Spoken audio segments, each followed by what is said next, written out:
সুপ্রিয় দর্শক, সকলকে প্রীতি এবং শুভেচ্ছা জানিয়ে শুরু করছি চ্যানেল 24 এর প্রবাসীদের নিয়ে আয়োজন। দর্শক, সাথে রয়েছে আমি রিয়াজুল ইসলাম কাউসার। দর্শক, আপনারা জানেন এই অনুষ্ঠানের মধ্য দিয়ে আমরা প্রবাসীদের হাসি কান্না সুখ দুঃখ শিক্ষা সংস্কৃতি নিয়ে কথা বলি কমিউনিটি নিয়ে। দর্শক, আমাদের সাথে থাকেন একজন অতিথি। আজও আমাদের সাথে একজন অতিথি রয়েছেন। দর্শক, চলুন পরিচয় করিয়ে দিই। আমাদের সাথে আজকে অতিথি হিসেবে রয়েছেন যিনি ইতালির লিগনানোতে দীর্ঘদিন ধরে বসবাস করছেন, যিনি একজন সফল উদ্যোক্তা। এবার তিনি দাঁড়িয়েছেন কাউন্সিলর নির্বাচনে। চলুন কথা বলি। আমাদের সাথে আছে জামাল খন্দকার। কেমন আছেন?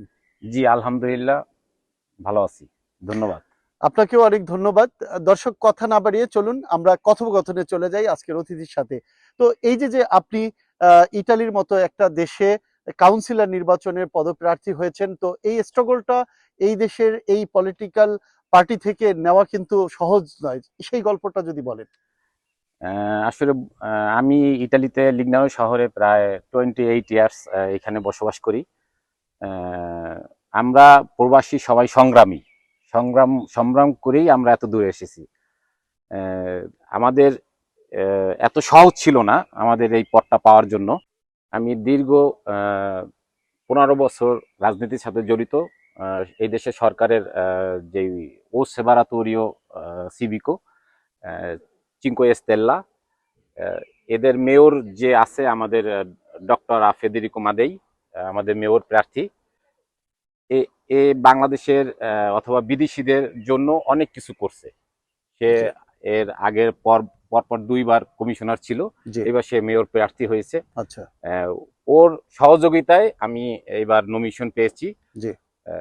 ধন্যবাদ দেব ফেদেরিকো মাদেইকে, ধন্যবাদ জানাচ্ছি আমাদের বাংলাদেশি কমিউনিটিকে। ঈদ আসবে, সাথে ক্যাশব্যাকও আসবে। নিজের বা প্রিয়জনের জন্য কেনাকাটায় এবারও নগদ পেমেন্টে পাচ্ছেন দারুণ ক্যাশব্যাক। তাই যাই কিনুন, পেমেন্ট করুন নগদে। আমাদের এইখানে বাংলাদেশি কমিটি প্রায় 1200 বাংলাদেশিরা থাকে। বিদেশিরা আছে অনেক, 5000 বিদেশি আছে টোটালে। তাদের ভোট, যারা ইটালিয়ান পাসপোর্ট পাইছে তাদেরই ভোট আছে, আর যাদের ইটালিয়ান, কিন্তু আমি সবাইকেই বলবো বাংলাদেশি কমিউনিটিকে আমার সাথে থাকার জন্য এবং বিদেশিদেরও আমাদের সাথে থাকার জন্য। আর ধন্যবাদ জানাচ্ছি ইটালিয়ানদেরকে আমাদের এই সুন্দর যেই সিকিউরিটি দিচ্ছে, এদের জন্য আমি ইটালিয়ানকে ধন্যবাদ জানাচ্ছি। জি, অসংখ্য ধন্যবাদ আপনাকে। চমৎকার একটা কথা বলেছেন যে সিকিউরিটির যে বিষয়টা।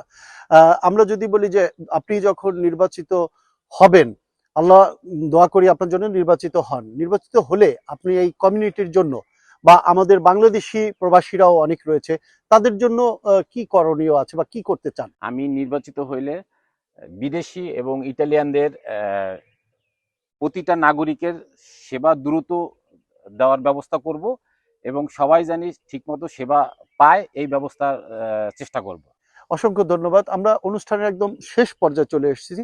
যদি আপনি আমাদের দূর দূরান্তের যে দর্শকরা দেখেছেন বা আপনার যারা দর্শক রয়েছে, ভোটার রয়েছে, তাদের জন্য কি বলবেন? আমি দর্শক এবং আমার কমিউনিটিকে সবাইকে বলতে চাই, ইটালি তে থাকতে হইলে আপনারা প্রতিটা মানুষ ডকুমেন্ট, এদেশের আইন, এদেশের মানুষের সাথে সুসম্পর্ক রাখবেন, এদেশের আইন মেনে নিয়ে চলবেন এবং আপনাদের রেসিডেন্ট পেরমিসির সৌজন্য এই ডকুমেন্টগুলো আপনারা রেগুলার রাখতে চাবেন এবং কাজ সবসময় রেগুলার রাখতে চাবেন। তাহলে একটা সময় যায় আপনারা সবাই এদেশের নাগরিকত্ব পাবেন। নাগরিকত্ব পেলে আপনাদের আরো সুযোগ সুবিধা বৃদ্ধি হবে। আমি মনে করি আমার মতো কাউন্সিলর না, আপনারা একটা সময় যায় পার্লামেন্ট মেম্বার হবেন। জি, আমরাও সেই আশাই ব্যক্ত করি। দর্শক, আমরা শুনলাম জামাল খন্দকারের কাছ থেকে। আপনাকে অসংখ্য ধন্যবাদ আজকে আমাদের সাথে থাকার জন্য। দর্শক, যে যেখান থেকে দেখছেন সবাইকে শুভেচ্ছা জানিয়ে শেষ করছি। সবাই ভালো থাকুন, সুস্থ থাকুন, সুন্দর থাকুন।